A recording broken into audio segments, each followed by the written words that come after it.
In today's evolving corporate environment, it's really important for everyone to know how to manage their own personal finances. And if you learn this at an early age, it is even better. So today on this very special episode of SBI Mutual Fund presents Invest Smart Mutual Funds ke Sath, partnered by ET Now, I'm joined by a group of business school students who are getting into their studies and they will be getting into their career very soon. And I have two special experts here who will be guiding these students on how they can start their personal finance investment journey on the right foot at an early age. Allow me to first introduce my experts. I have with me Rupa Venkatkrishnan. She's the director at Sapient Wealth. Thank you, ma'am, for being here. And we have R. Srinivasan. He's the CIO Equity at SBI Mutual Fund. Okay, let's kickstart the discussion. Rupa, ma'am, you know, the important question, the first question I want to ask you is, they're in business school right now. They're still studying. They've not even started earning yet. Why is it important to talk to them about managing money? Because I'm sure they'll be asking, let us get the money first, then we'll manage it. So, thank you. And this is a very interesting question, right? But when we start our education, which is from kindergarten to 1st to 10th, and after we passed our 10th and 12th, we are navigating, right? That what we want to become in life. But we do put efforts. In the same way, when it comes to money, we all need to understand saying that the income that you earn has to create wealth for you. So that's a learning that we all need to have, because that's very critical and paramount importance. Because what I have experienced and realized, money is subjective, but after oxygen, everybody needs money. Mr. Srinivasan, sir, you know, you're the CIO Equity at SBI Mutual Funds, and equity is one word that some people get worried about because of the volatility, and some people say that, you know, okay, great, that's a great place, let me make some money there. I want to talk to you about the importance of equity in one's portfolio, both by way of mutual funds or if somebody is more comfortable doing direct stocks. But why should equity? Because there is, like I said, a portion of people who will be comfortable with equity, and there's a large portion who are worried, scared of equity. So how do you address that? So it's pretty elementary. Equity is the highest return asset class across geographies. So if you want to make returns, you got to be in equity. And when you think about returns, so equity, for example, since the market began in 79-80, equity is given like a 15% return, which is 600x. That's a big deal, right? If you had put your money in the next asset class, I'm leaving out real estate. Real estate would probably be closer to equity. Let's say an FD. A lot of people have significant chunks of their wealth in FDs. That would have been an 8.5% return. So when you think about it, at least when I thought about it when I was a kid, 15%, 8%, big deal, yaar. मतलब हमको तो double करना है पैसा. 15% क्या है? So the difference between 15% and 8.5%. So 8.5% would have probably multiplied something like 40x, and this is 600x. So you had put, let's say you put 1 lakh, you would be worth 6 crores. And 40 years sounds like 42, 43 years sounds like a ridiculously long period. But you start saving now, you'll have a lot of wealth when you're at 60 or 50, depending on when you pull out that money earlier. And that wealth is created by equity. So it's very important to understand that compounding, that incremental delta that you get. And you talked about volatility. Volatility is considered as risk. Now, risk is volatility. But now, if I talked about 40 years, right? Assume that you have a long enough period, then that volatility really does not matter to you. So volatility, I would say volatility is your friend. If you're investing over a very long period, it is really not relevant. Invest in an index fund, but go for compounding. Let's come down to you guys. Who's got some questions for our experts? Good evening, sir. Good evening, ma'am. My name is Nidhi, and I'm currently pursuing my MBA in finance. And down the line, after 3-4 months, we would be entering the corporate world. And as beginners, as freshers, my question to you is, what should be our basic investment strategies, and what should be the precautions that we should take? So, planning is very important, because you have to navigate, right? When you do planning, you navigate through the whole exercise of saying that, how much is my necessity money that I need? How much is that I would require after few months? You have to decide before saying that. You have to start planning. It's just like planning your examinations, right? How do you plan your examination? You start saying that what are the subjects that I have to learn, how many hours I need to spend, how do I plan for the examination? It's the same with your money. You need to sit across and you need to take guidance and say that, how much is the money that I require after two years, 6 months? What is the money that I require over long term? So these are aspects that you have to debate, think, put numbers, and you have to go to an expert to understand it before you start investing. Second, as Shini said, you have number of years, right? You have long number of years. What happens is, most of us think risk. We associated risk with market. But what is the most important risk is not sustaining your life and not sustaining your lifestyle for the next 40, 50, 60 years. That's the biggest risk. Second biggest risk is, today is longevity of life. People after retirement are living for 30 years, 40 years after retirement. So money becomes a very important aspect for all of the needs that you have in your life. So that planning is how much I earn, how much I have a discipline. So the principle says that from the day you start earning, if you keep aside 20% of your money for long term for 15, 20 years, that discipline will bring you financial independence and financial security over the next 30, 40 years. So that's how you put your money and that's how you start your journey. One thing, if I could just add, is one thing you've got to realize is it's a journey for you guys. It's a learning journey. Like in studies also, what you start at the start of the semester, as you go along, you're also tweaking. You realize, okay, X subject is more tough, I'll have to give it more time. Y subject is a little easier, okay, I can study less. Same with the money. As you go along, just it's a learning process. Keep learning, but do remember, it's not bas kar liya, kaam khatam hai. You would have to tweak it a little bit there. Let's get some more questions. How mutual fund investing would be more beneficial than direct investing for new retail investors? If you got to do investing, you need to spend a lot of time. So assuming that you're doing a job and you're also investing, I would presume it's just safer to invest in a mutual fund. I would say anybody can invest and do well, but anything requires time and effort. So if you're willing to kind of put in that time and effort, investing is not so tough at all. Important part is the time, effort to get that knowledge, which any fund house, fund managers have those research reports. Like he said, they're doing this day in, day out. It's their job to know this. So it's like, you go to a doctor, there's a limited amount that we'll self-medicate, there's a limited amount we'll search online. In the end, we'll go to the doctor, ki bata do kya galat hai hamare sath. I must kind of clarify. Doctor jitna skill set hai nahi hamara. And neither is investing so scientific. But yeah. Go to the expert. Yeah, you had a question. We'll just get the mic to you. I've often read that mutual funds, they find it difficult to beat the market.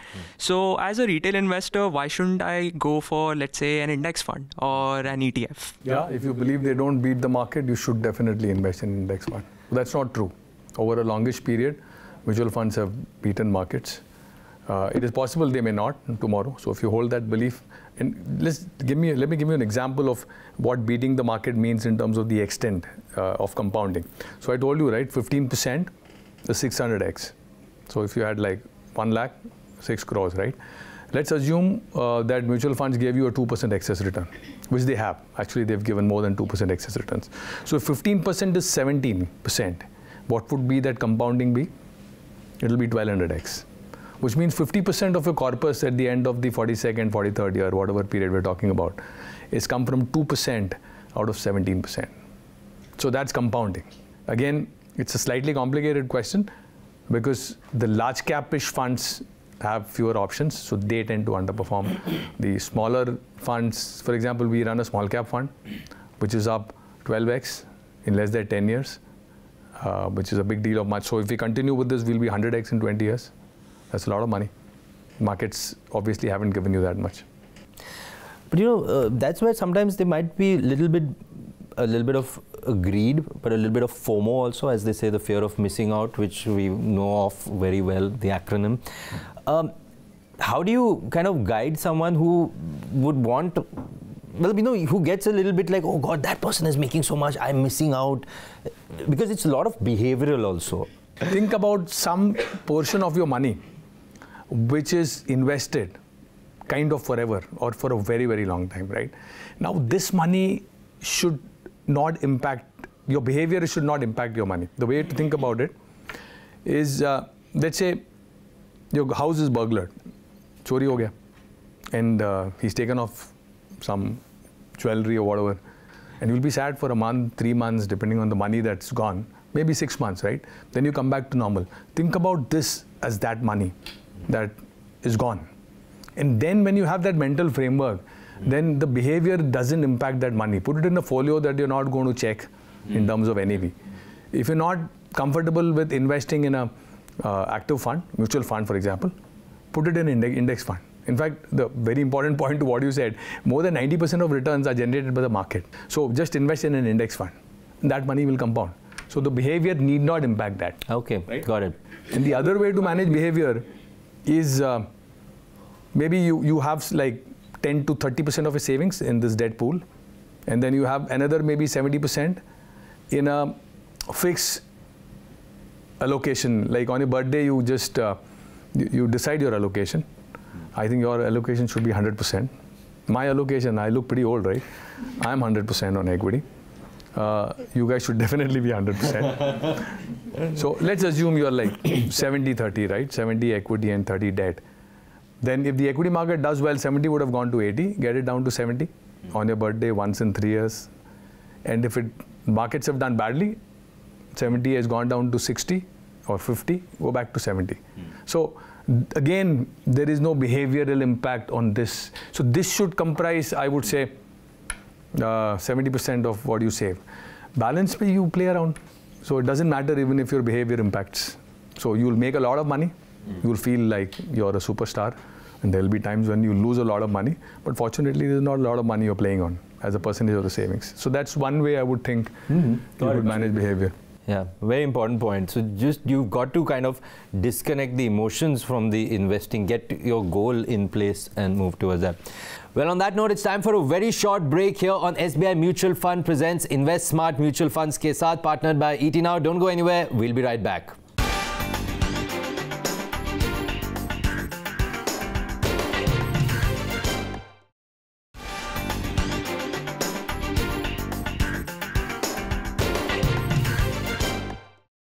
Welcome back to SBI Mutual Fund presents Invest Smart Mutual Funds ke Sath, partnered by ET Now, where today we have in studio a group of business school students who are eagerly asking their questions to our experts. Let's continue the discussion.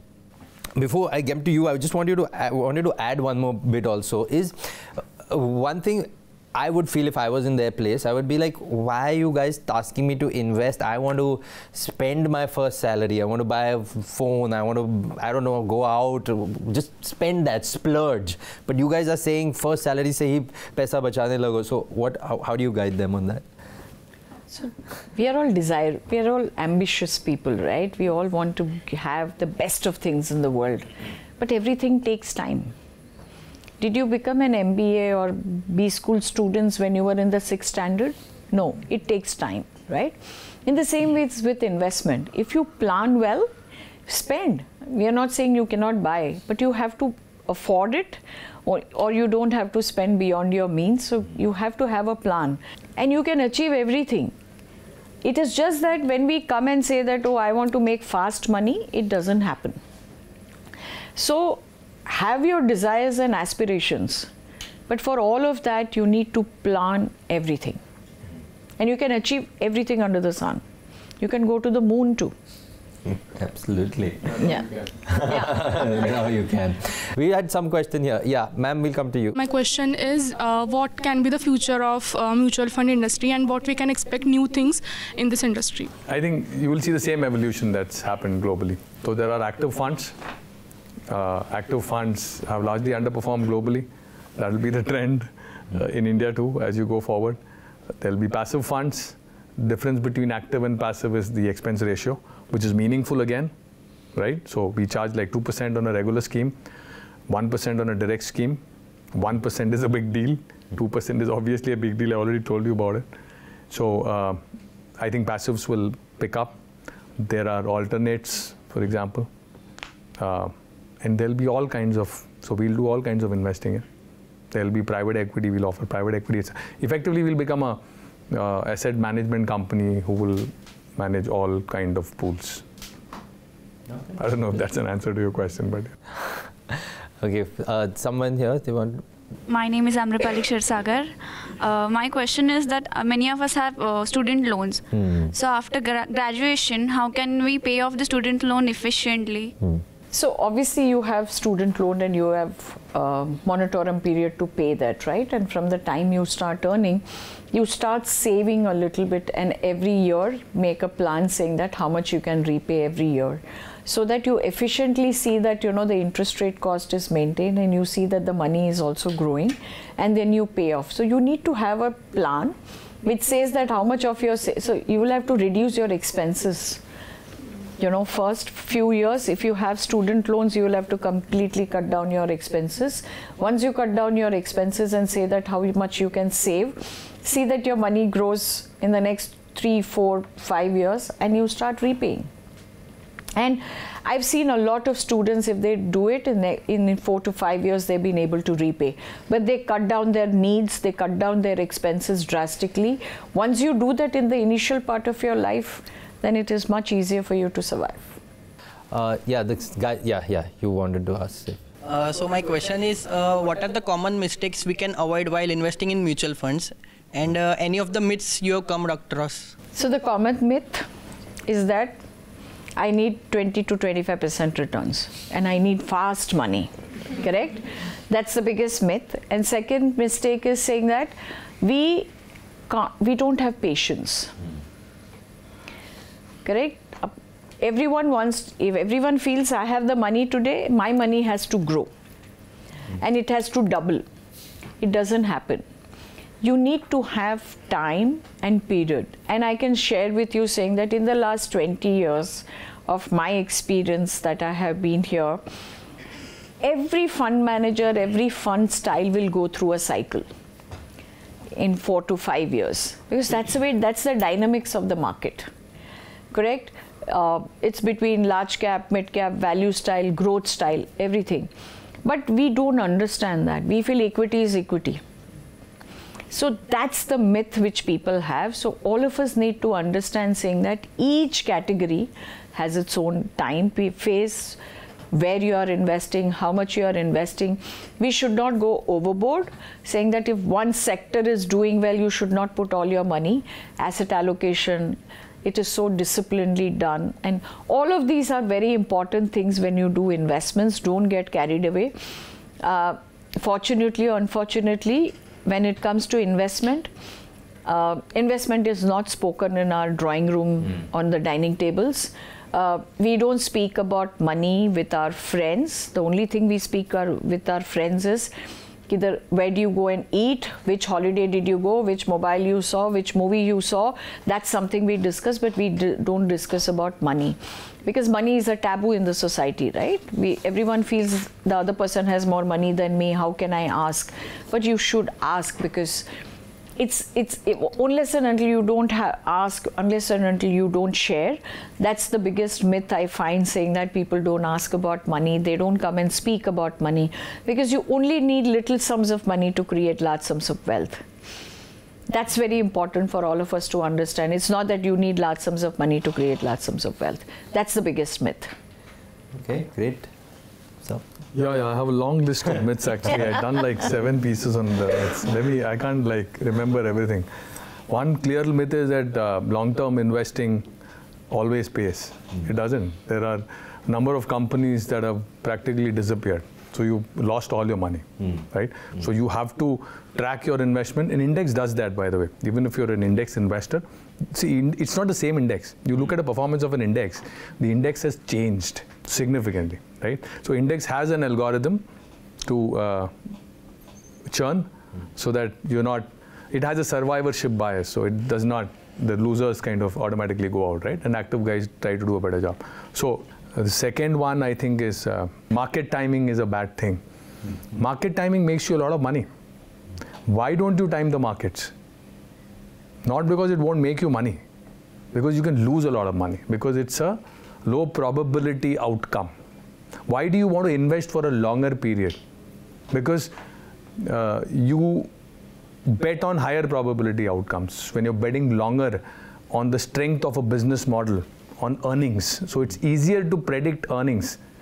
It is definitely not easy to predict where a stock price will go in the next 1 year, right? But you can definitely get some sense on earnings. Then the biggest myth, if you ask me, and I don't want to say this because it's a myth that has helped people, is that if you don't know what to do, do an SIP. SIP is a behavioral way to, so what an SIP does, so I know SIP investors, they're happy even if the market is down, they're happy even if the market is up. Yeah. So if the market is down, they're happy because they're investing more money. And they're happy if the market is up because they're happy because market is up anyways, right? So their existing money has made more money. This is an amazing behavioral thing, which means they don't stop. Because they don't stop, they're invested for a longer period. And they make this 50x, 100x, 200x, 300x, right? But an SIP does not do that. So if you have money, for example, and you do an SIP, you're effectively trying to time the markets. You're taking an indirect call on whether the markets will go up or whether the markets will go down. The biggest myth is obviously that volatility is risk and volatility is bad. Of course not. I love volatility. Volatility means I get stocks at a price that I want to buy them at. And I really don't care about volatility unless I go wrong, obviously, in my analysis of the business. But I'll stop there. Those are important ones. I'll just take, before I want to ask Rupa one thing. I'll just take this from what Srinivasan said, is, this point about SIP, what happens is people believe, they say, yes, SIP, chalo meri SIP, maine start kar li, this is my first year or whatever, I put, let's assume 5,000 per month, I've done it. And I'm doing that for 30 years. But people forget that they live in that, if they've done that 5,000, that is enough. What about increasing that amount? Very few people think about that. Just want you to shed more light on that. So again, what happens is when people start investing, they don't know where they want to go. Correct? Yeah. It's like when I take a car and start driving, but I don't know the destination where I want to go. So SIP is like that. I started an SIP, but I don't know the destination where I have to go. So you should have a goal, which means saying that what's my lifestyle today, what's my expenses today, what is that expenses going to be, the future value of my expenses. During that future value of expenses, you come with a number and then you work backwards and say that how much do I need to save from today and how much is the incremental investment SIP that I need to increase to reach my goal. Okay, we're out of time. But before we wrap up, this will be to both you, Mr. Srinivasan, and ma'am, to you also, is young individuals starting their career, what is something if you were looking back in your life and you were hoping that when you were their age, somebody would have told you? Is there one or two things that, I mean, okay, specifically about financial planning, not about life lessons, because that I'm sure is a long list, but about personal finance, managing money, financial planning, anything that you would want to tell them that you wish somebody had told you? I would never have attended a session on personal finance. I wish I did. So for me, it was, I wish somebody had guided me, somebody had taught me about money. We didn't learn in school, we didn't learn with friends. I think the family also doesn't teach you saying that how to manage money. And so I think we grew at an era where equity was a taboo. We never heard about equity in the 70s and 80s. So obviously, over the period, I wish somebody had taught us, then we would have been multi-millionaires. We would have saved more and we would have done many things which we should not have done. Thank you so much, ma'am. Thank you so much, sir, for your time. Thank you guys for taking out time. And thank you to the audience for watching. You've been watching this special show of SBI Mutual Fund presents Invest Smart Mutual Funds ke Sath, partnered by ET Now. Thank you so much for watching.